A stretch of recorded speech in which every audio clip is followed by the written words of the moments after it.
마가복음 10장 46절에서 52절 말씀 한 절씩 읽고 마지막 절은 함께 읽겠습니다. 그들이 여리고에 이르렀더니 예수께서 제자들과 허다한 무리와 함께 여리고에서 나가실 때 디모의 아들인 맹인 거지 바디메오가 길가에 앉았다가 나사렛 예수시란 말을 듣고 소리질러 이르되 다윗의 자손 예수여 나를 불쌍히 여기소서 하거늘 많은 사람이 꾸짖어 잠잠하라 하되 그가 더욱 크게 소리질러 이르되 다윗의 자손이여 나를 불쌍히 여기소서 하는지라.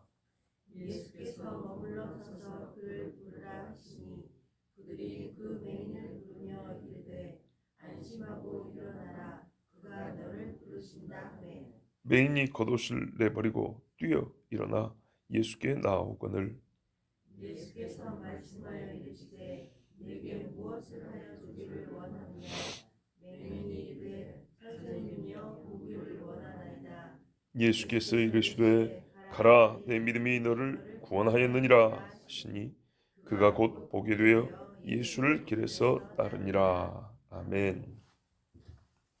자, 요단강을 이 우회에서 다시 건너서 이제 이스라엘 땅 가나안 땅으로 들어오면 우리가 잘 알다시피 처음 만나는 큰 성이 여리고성입니다. 옛날에도 그랬잖아요. 요단강 건너니까 여리고를 만났죠. 여호수아 때. 이 여리고성에 오면은 예루살렘이 이제 얼마 안 멉니다. 몇 킬로 안 돼요. 우리 식으로 말하면 한양 도성이 들어오기 전에 사람들이 집결하는 하나의 그 도시라고 할까요? 많은 사람이 지금 6월절 지키러 가고 있는 중이란 말이에요. 그러다 보니까 여리고에 모여 있었을 거라고요. 많이 각 지방에서 온 사람들이 요단강 건너가지고 이제 첫 성인 큰 도시 여리고에 모여서 좀 쉬기도 하고 밥도 먹고 그리고 다시 또 예루살렘으로 출발하는 그런 동네가 여리고예요. 그러니까 예수님이 제자들하고 좀 조용히 오신다고 왔는데 여리고에 오니까 엄청나게 많은 사람들이 있었고 안 그래도 도시도 큰데 예루살렘 올라가는 사람들도 모여 있었으니 무지하게 많은 사람들이 있었던 거죠. 금세 예수님 알아보고 예수님을 허다한 무리가 따르게 된 겁니다.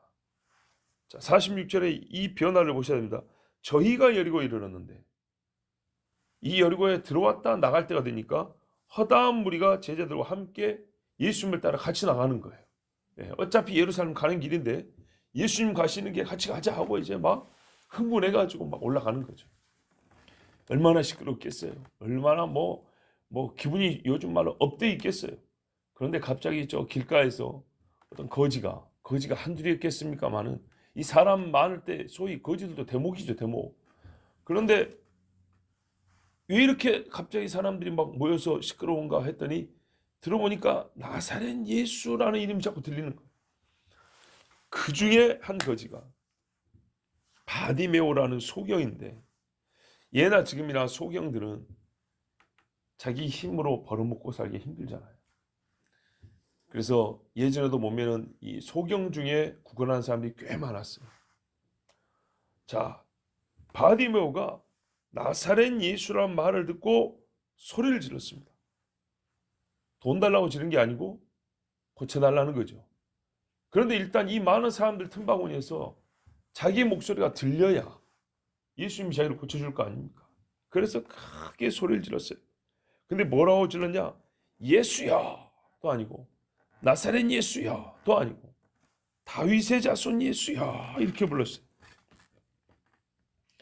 사람들은 나사렛 예수 하고 웅성웅성했는데 바디메오는 부를 때 다윗의 자손 예수야! 하고 크게 부른 다음에 그냥 고쳐주십시오 하고 하는 거 아니고 나를 불쌍히 여겨주십시오. 이렇게 외쳤습니다.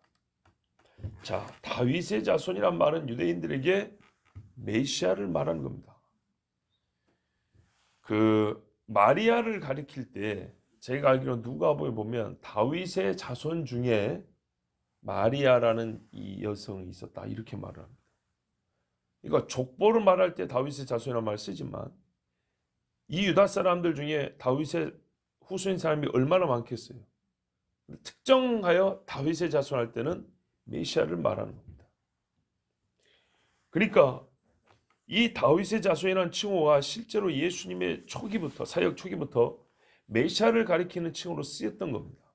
증거가 어디냐면 마태복음 12장에 보면 우리가 마가복음에서 이미 읽었던 이 바알세불 사건 나옵니다.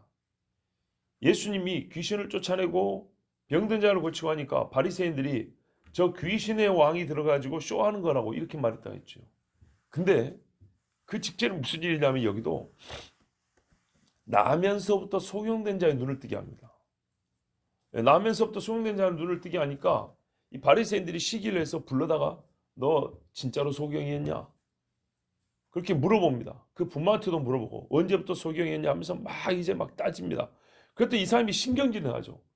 아니 내 소경인 걸 누가 모르냐고 다 알지 이 동네 사람들. 당신들 참 이상하다. 아니 소경이 눈을 떴으면 같이 기뻐하고 해야 될 것인데 왜 그렇게 이상한 질문만 하냐. 나 다른 건 모르겠고 나사렛 예수라는 사람이 내 눈뜨게 한 건데 그것만 확실하게 말한다. 이렇게 했어요. 그랬더니 이놈들이 화가 나가지고 막 서로 실랑이하는 중에 이 눈뜬 사람도 화가 나니까 당신들도 예수 제자 되고 싶냐 그랬더니 이놈 새끼가 죄 가운데 태어나서 우리를 가르치려 하는 것이냐. 너는 예수 제자지만 우리는 모세의 제자야 이러면서 막 소리친단 말이죠. 그러던 중에 어떻게 해볼 도리가 없으니까 억지를 부린 게 뭐냐면 예수 그놈이 이런 일한 것은 귀신이 들어서 그런 거라고. 귀신의 왕이 들어서 그런 거라고. 이런 식으로 억지를 부립니다. 자 봐보세요. 마태복음 12장 22절 24절에 보면 그때 귀신 들려 눈 멀고 벙어리 된 자를 데리고 왔거늘. 눈도 멀고 벙어리예요. 보통 벙어리 되면 귀 먼데 이 사람은 눈까지 멀었죠. 예수께서 고쳐주심에 그 벙어리가 말하여 보게 된지라. 무리가 다 놀라 가로되 이는 다윗의 자손이 아니냐 하니. 예, 다윗의 자손 이야기를 얘기하는 거예요. 족보 이야기하는 게 아니에요. 이사야 35장 5절에 보면 우리가 잘 아는 게 있죠. 소경이 눈을 뜨며 안진뱅이가 일어나며 다리 저는 자가 뛰어다닐 것이요. 이게 바로 메시아가 오실 때 하는 일이거든요. 그 이야기예요. 그 이야기. 그래서 사람들이 이 예수가 하는 일을 보면 이사야 말씀처럼 메시아 아니냐. 이거를 다른 말로 다윗의 자손이 아니냐. 그러니까 바리새인들이 펄쩍 뛰는 거죠. 왜? 만약에 그게 진짜면 자기들이 누구를 대지하는 게 되죠? 메시아를 대지하는 게 되죠. 그러니까는 예수를 메시아가 안 되게 그렇게 말을 해야 되겠죠. 그러니까 그때 꾸민 게 바리새인들은 듣고 가로되 다윗의 자손이라는 소리를 듣고 가로되 이는 귀신의 왕 바알세불 힘입지 않고는 귀신을 쫓아내지 못하느니라 이렇게 말이 된 거예요. 듣고. 근데 이 바디메는 뭘 했어요? 나사렛 예수를 듣고 다윗의 자손이여 이렇게 불렀어요. 자 이렇게 좀 자세하게 푸는 이유가 있습니다. 바디머의 믿음을 얘기하려는 겁니다. 예수님도 마지막에 말하면 네 믿음이 너를 구원했다 그럽니다. 바디메는 소경이어서 다른 사람들보다 정보 입수할 수 있는 뭐랄까요? 이 감각기관 하나가 부족합니다. 자기가 눈으로 본 게 없습니다. 순전히 귀로만 듣는 겁니다. 예수 먼저 손을 만져본 적도 없기 때문에 진짜 귀밖에 열린 게 없습니다. 그런데 이 귀로 듣고도 다른 사람처럼 눈이 열리면 걷기라도 하고 쫓아라도 하는데 안 보니까 어디 갈 수가 있어야죠. 자기가 앉은 자리에서 오가면서 들리는 소리만 듣고도 나사렛 예수는 다윗의 자손 메시아라는 믿음을 갖게 됐어요. 엄청난 사건이죠. 그래서 이 사람이 부른 게 다윗의 자손 예수야 이렇게 불렀어요. 그리고 나를 불쌍히 여기소서. 그동안에 3년 동안 수많은 사람을 고친 거 알아요. 그럼 이 사람도 고침을 받고 싶은데 고침을 받고 싶을 때 해야 할 소리가 뭔지 알아요. 우리를 사랑하시는 하나님께서 그 독생자를 보내시기 때문에 하나님의 그 원함과 그 뜻에 같은 선, 같은 방향으로 내 마음을 모으면 되는 거예요. 나를 불쌍히 여겨주십시오. 이렇게 고백을 했어요. 소리쳤어요. 고백도 소리쳤어요. 자, 여러분 아주 기초적인 겁니다. 그리고 중요한 겁니다. 큰 소리를 부르는 거예요. 부끄럽지 않고 옳은 일이에요. 정말 옳은 일이에요. 누가 뭐라든 예수님은 다윗의 자손이고 급할 때 너희가 말했어요. 주의 이름을 부르는 자마다 구원을 얻으려 하는 것은 마지막 때 그 급한 상황에서 누가 대충 식은 목소리로 작은 소리로 주여를 부르겠습니까? 하나님 앞에 급하고 중요하고 이 시점 놓쳐버리면 예수 못 만나는 거예요. 그때는 어떻게 해야 돼요? 큰 소리로 간절하게 부르는 거예요. 많은 사람이 보세요. 꾸짖었어요. 꾸짖어. 48절 꾸짖어 잠잠하라 하는데 더욱 심히 소리질러. 솔직히 니들이 뭔 상관이야 도대체? 당신들이 내 눈을 떼주게 할 거예요? 당신들이 내 인생을 바꿔줄 거냐고? 당신이 내 영혼에 무슨 상관이냐 이 말이에요. 이기적으로 살자는 게 아니라 전혀 마음도 없고 뜻도 없고 능력도 없는 주제에 자기들이 뭐라고 무슨 권한이라고 내가 주님을 부르는데 그걸 못 부르게 하냔 말이에요. 이 소경은 분명히 눈이 어두워서 배운 것도 없고 가진 것도 없고 하지만 가장 예수님을 만났을 때 사람이 취해야 될 기본적이며 핵심적인 자세를 취했어요. 크게 소리 질렀어요. 더욱 크게 심히 소리 질렀다. 48절에 보십시오. 더욱 크게.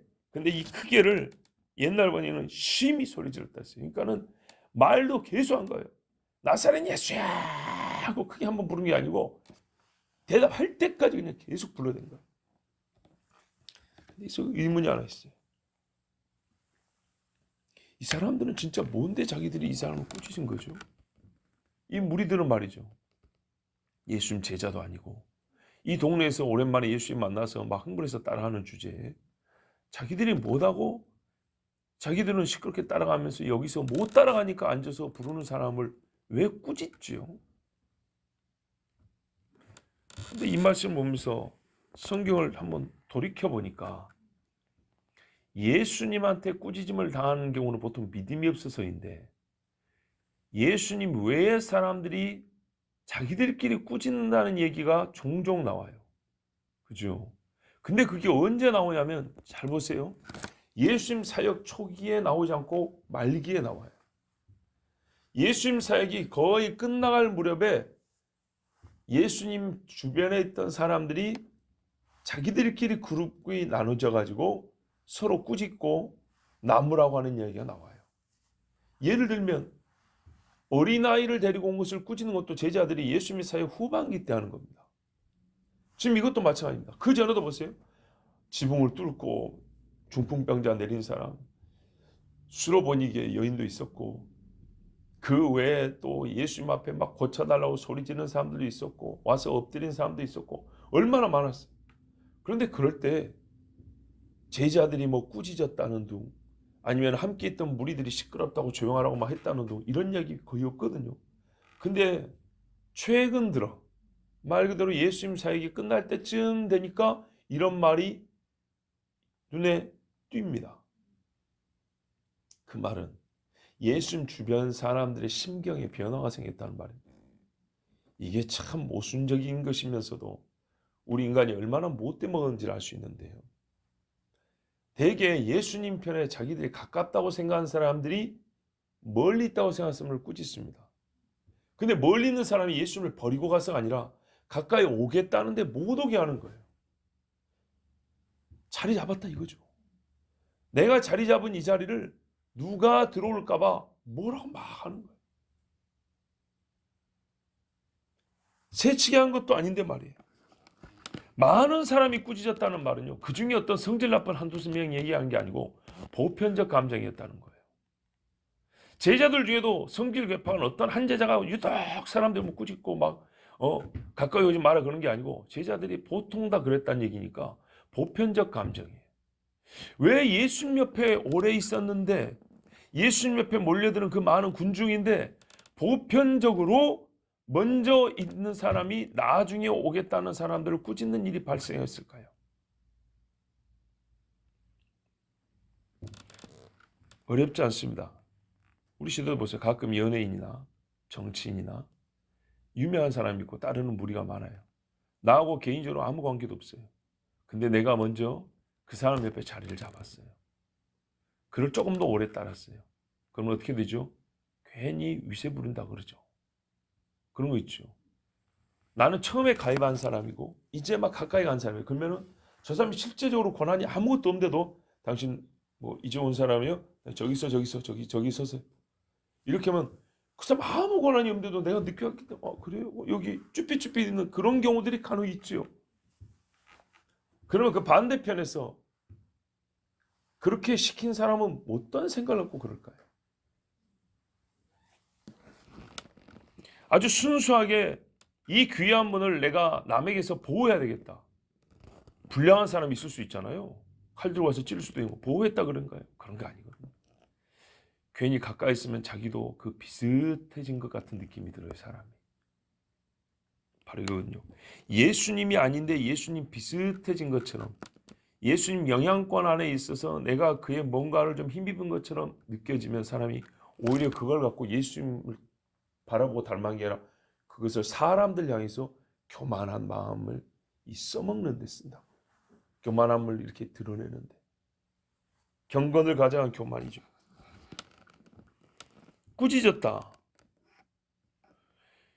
그 말은 무언가 또한 스스로 차별하고 경멸했다는 뜻입니다. 다른 사람을 얕보는 마음들이 생깁니다. 희한하게 그런 마음들이 생깁니다.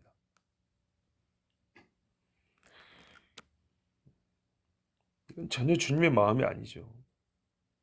한마디로 예수님을 세속적 가치관에 의하여 확보하고 취하고 싶은 생각, 그 마음이 갈수록 더해지는 겁니다.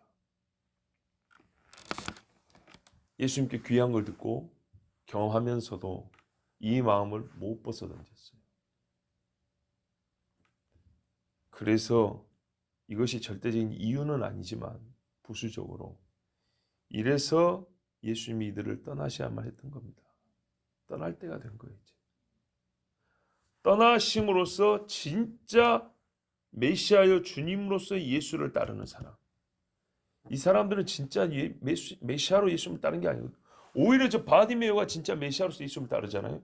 근데 가짜 메시아쟁이들이 먼저 자리 잡고 진짜 메시아쟁이를 우습게 여기고 경멸하고 자기들이 뭔 메시아 비슷한 느낌을 가지고 사람들을 가려내고 떨쳐버리고 꾸짖고 이런 짓을 한단 말이죠. 이런 게 소위 유명 정치인들 옆에서 알랑거리는 사람들이 있어도 흔히 볼 수 있는 태도들입니다. 바로 그 정도 태도만 예수 옆에 있었던 사람이 주로 갖고 있었던 거예요. 근데 그런 정도의 태도 갖고는 예수님의 십자가 같이 따라갈 수 있을까요? 천만의 말씀이죠. 근데 그게 언제 드러납니까? 지금은 그 꾸짖는 사람이 진짜 예수쟁이처럼 보이죠. 아니요. 나중에 확인이 됩니다. 예수님이 죽으시니까 진짜 확인이 됐습니다. 제자들보다 향유 부인 여인이 훨씬 더 예수쟁이였다는 게 확인이 됩니다. 아무 권한 없는 자들이 잠잠하라 명령을 하니까 바디메오는 안 들었어요. 들을 필요가 없습니다. 더욱 크게 소리 질렀습니다. 똑같은 말입니다. 다윗의 자손이여 나를 불쌍히 여기소서. 내가 다윗의 자손한테 불쌍히 여겨달라 하지 당신들에게 불쌍히 여겨달라는 것도 아니고 당신들이 나를 불쌍히 여겨주는 사람도 아니고 지금도 하는 꼴을 보세요. 뭘 불쌍히 여기고 무슨 동정심을 갖고 있는가. 바디메오가 잘한 거예요. 그러자 보세요. 예수님이 머물러 섰어요. 두 랩돈 넣는 과부를 보시고 설교하다 중단하고 그를 쳐다봤다 그랬어요. 그것처럼 대단한 믿음에는 예수님이 멈춰 섭니다. 부르라. 저를 불러오라 그랬습니다. 그랬더니 몇 사람이 가서 부르는데 뭐라고 말하냐면 안심하고 일어나라. 너를 부르신다. 누가 뭐 때리라 그랬습니까? 때린다 그랬습니까? 안심하라 그러기. 이 말은요. 이중적 뉘앙스가 느껴집니다. 먼저 느껴지는 거 뭐냐면 약간 뭐랄까요. 비아냥져요. 그렇게 소리 지르다니 네 소원 성취했다. 너 오란다. 걱정하지 말고 이제 안 말할게. 이리 와. 따라와. 이런 식. 또 하나는 우리가 그러죠. 갸륵한 네 마음이 통했다. 그래. 그거 인정한다. 자, 예수 믿어보고 오란다. 이런 느낌. 이 두 가지가 묘하게 느껴져 있습니다. 우리 번역이지만 좀 느껴지죠. 그러니까 그러잖아요. 뭔 위험한 일이 있었다고 안심하라. 일어나라. 너를 부르신다. 안심하라는 얘기는 뭡니까? 지금 소리 지르는 걸 많은 사람들이 막 꾸짖었던 상황이 앞서 있으니까 하는 말 아니에요? 자, 그랬더니 이 소경이 눈에 보이지도 않는데 겉옷을 던져버렸습니다. 이 겉옷을 던져버렸다는 것에 여러분 아주 중요한 의미를 부여해서 많이 설교를 들었을 것이기 때문에 저는 그냥 간단히 넘어가겠습니다. 말 그대로 눈이 멀어갖고 있기 때문에 돌아가면 그 겉옷을 다 찾지도 못합니다.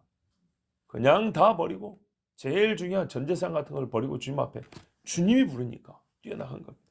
부자 청년은 자기 재산 팔고 나니까 못 갔죠. 이 사람한테는 이게 다예요. 이렇게 가는 거예요. 이렇게 버리고 뛰어가니까 보이지도 않지만 대충 방향은 알 거 아니에요. 예수님 어디 계신지. 그쪽에서 막 뛰어 막 갑니다.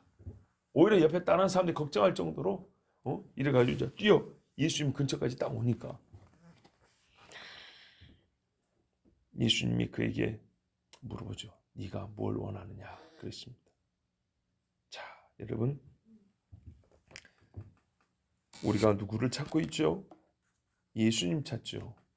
예수님 찾을 때는 그 이름을 어떻게 불러야 되는지, 어떤 목소리와 태도와 마음으로 불러야 되는지 소경 바디메오 잘 보여줍니다. 예수님이 가던 길을 멈추고 돌아보고 불러오라고 했습니다. 이런 식일 때는 만남이 절대 불발되지 않습니다. 반드시 만남이 성사됩니다. 주님을 만나기 위해서 아무것도 개의치 않고 버리고 나왔습니다.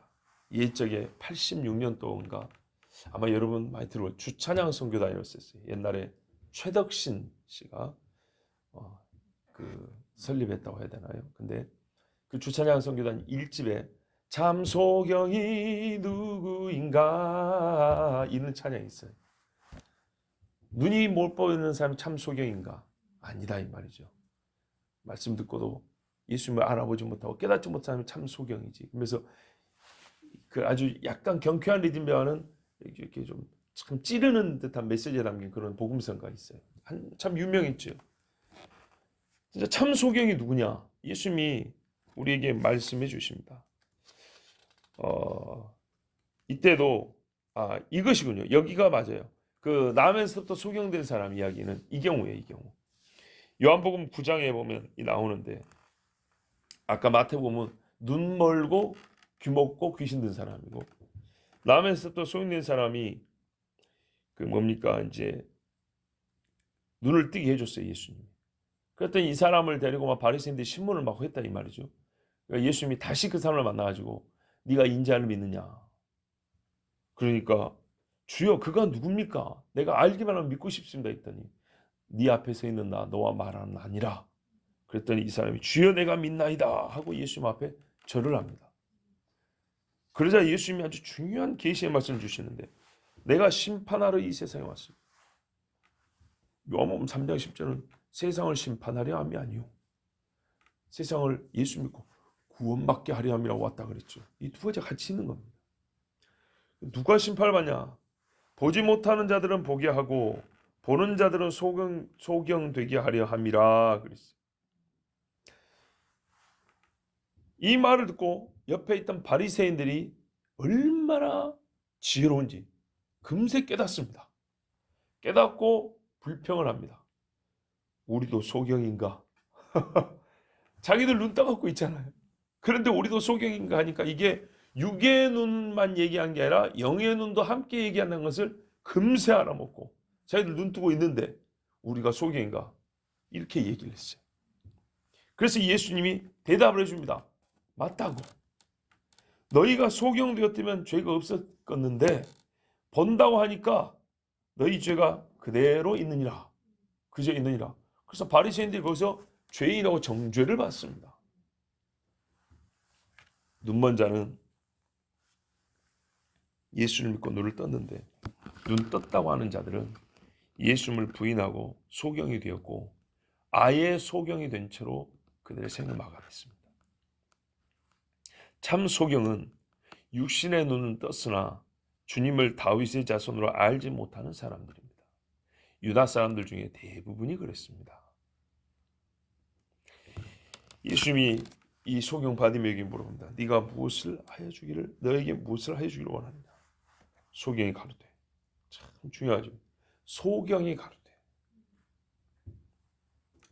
바디메오 했는데 여기서는 또 유독 소경이라는 것은 지금 예수님이 소경으로서 이 땅을 살아가는 사람의 말을 듣고 있는 거죠. 선생님이여 보기를 원하나이다.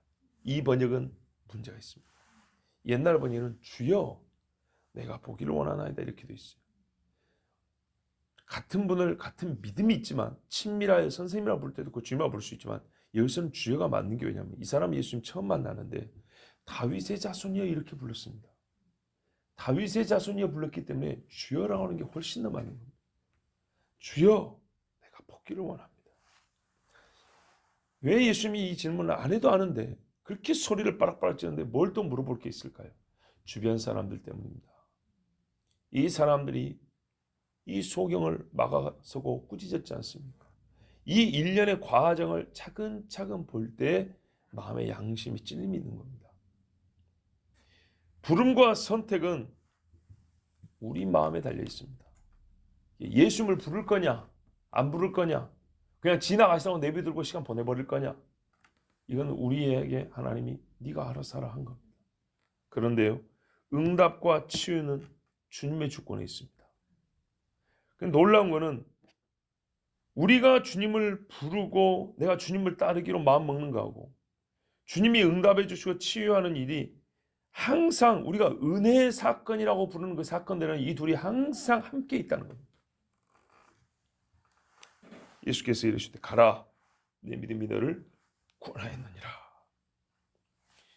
자, 예수님의 말씀은 바디메오의 믿음을 인정함과 동시에 그의 믿음이 그리스도로 하여금 능력을 발하게 하였음을 뜻합니다.